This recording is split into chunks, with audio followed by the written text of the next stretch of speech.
পরে আমরা রাইডিং শুরু করব। আমি সবার শেষে থাকবো গাইড করার জন্য। আপনাদেরকে সামনে শাহিন ভাই আছে, শাহিন ভাই আপনাদেরকে লিড দিবে। মাঝখানে আমাদের কিছু মেম্বার থাকবে যারা আপনাদেরকে লিড দিবে। আমাদের লিডের যারা কিছু মানে এই সাপোর্ট টিমে যারা আছে তারা কিছু সিগন্যাল ইউজ করে, যেমন আমরা হাত তুলে থাকি, পা দিয়ে হাত দিয়ে সিগন্যাল দিয়ে থাকি। হ্যাজার্ড থাকলে, রাস্তায় কোনো আইল্যান্ড থাকলে, গর্ত থাকলে আমরা পা দিয়ে হাত দিয়ে সিগন্যাল দিয়ে থাকি। এগুলো একটু দেখবেন, তাহলে বুঝতে পারবেন। আর লাইন করার পরে কেউ ওভারটেক করবেন না। ওভারটেক করলে দেখছে লাইনটা বিশৃঙ্খলা হয়ে যায়। রাইডিং আপনার পাশে যে আছে তার কিছু অসুবিধা হচ্ছে এটার জন্য।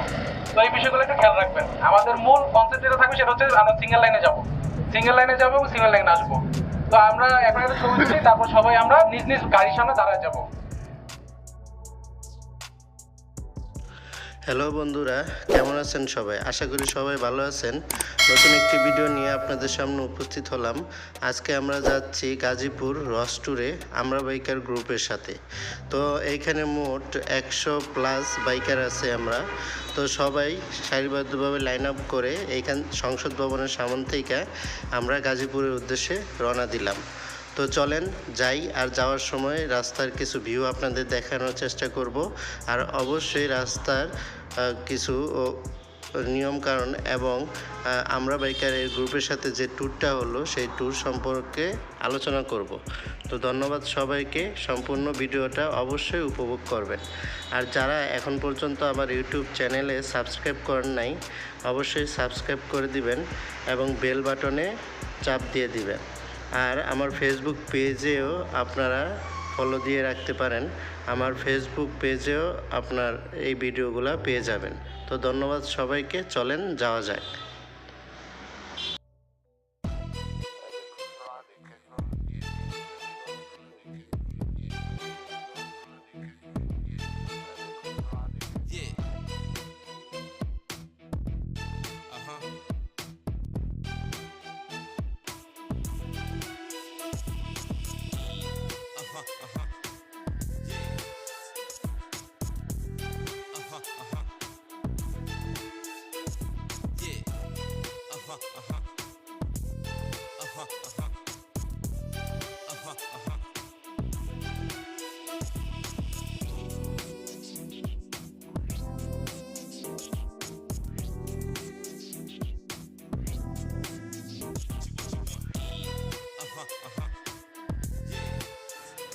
তো শুভ সকাল বন্ধুরা।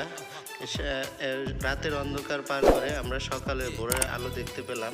আমরা এখন আছি মূলত গাজীপুর মাস্টার বাড়িতে। তো এইখানে আমরা ফজরের নামাজ আদায় করার পর একে একে আবার এইখান থেকে আমরা বাইকগুলোকে লাইন আপ করে বের হয়ে যাচ্ছি। তো আমরা মির্জাপুর রোড দিয়ে প্রবেশ করব। তো এই বামে হচ্ছে আপনার মির্জাপুর রোড। তো মির্জাপুর রোড দিয়ে আমাদের গন্তব্যস্থলে যাব। তো চলেন যাই, এবং রাস্তার কিছু সাবধানতা অবলম্বন করে আমাদের বাইক চালাতে হবে, যেহেতু নতুন রাস্তা, এর আগে আমরা এখানে আসি নাই। তো চলেন যাওয়া যাক।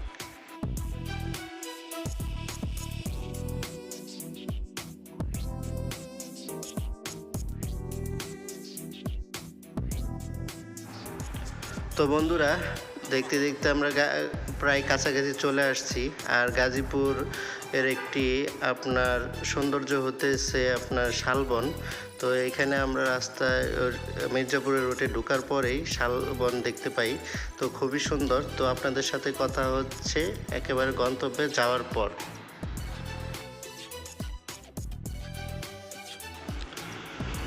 তো বন্ধুরা, আমরা চলে আসছি আমাদের গন্তব্যস্থলে। তো এইখানে আপনারা দেখতে পারতেছেন সকালের সূর্যটা এখনও কি দেয় নাই। তো তার আগে আমরা পৌঁছে গেছি। তারপর আমার মনে হইতেছে যে আমরা একটু দেরিতেই পৌঁছেছি। আর যেহেতু খেজুরের রস খাবো আমরা, তো আরও সকালে আসার প্ল্যান করা উচিত ছিল আমাদের। তো এইখানে আপনাদের দেখাচ্ছি যে আমাদের বাইকগুলা, আমরা অনেক বাইকার এখানে আসছি। 100+ বাইক প্লাস পিলিয়ন তো আছেই। অনেক বড় একটা আয়োজন এখানে। তো চলেন চারপাশটা ঘুরে দেখাই। তো দেখতে পারতেছেন সবাই এখানে খুব ব্যস্ত। আমরা মাত্র এসে পৌঁছাইছি। তো কিছুক্ষণ পর আমরা ওই পাশে আমাদের জন্য কি ব্যবস্থা আছে সেটাও আপনাদের দেখাবো। তো চলেন যাওয়া যাক। তো বন্ধুরা চলেন, আর এই সামনে যে বাড়িটা দেখতেছেন এই বাড়ি থেকে আমরা মূলত রসগুলো সংগ্রহ করব।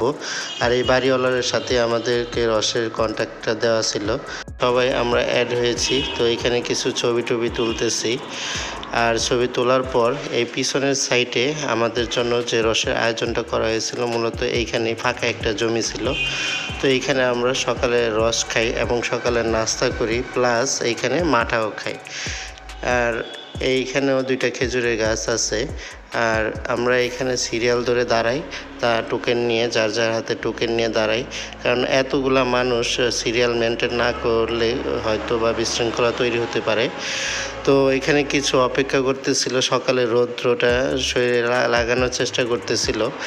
তো আমরা রস খাওয়ার আগে আমরা এখানে একটি গ্রুপ ছবি নিয়ে নিলাম। গ্রুপ ছবি নেওয়ার পর আমাদের মূলত রসটা দেওয়া হবে। আর এইখান থেকে আমরা রস খাবো, সকালে নাস্তা করব এবং তারপর আমরা এখান থেকে বাইর হয়ে যাব। তো চলেন। আর অবশ্যই আপনারা সকালের শীতের রস যারা খেয়েছেন তারাই বলতে তো বন্ধুরা, আমরা সকালে খেজুরের রস এবং সকালের নাস্তা এবং মাঠা এখান থেকে সিরিয়ালভাবে আমরা এখান থেকে খাই। তো তারপর আমরা এখান থেকে একে একে বের হয়ে যাই। তো ভিডিওটা মূলত এই পর্যন্তই ছিল। ধন্যবাদ সবাইকে সাথে থাকার জন্য।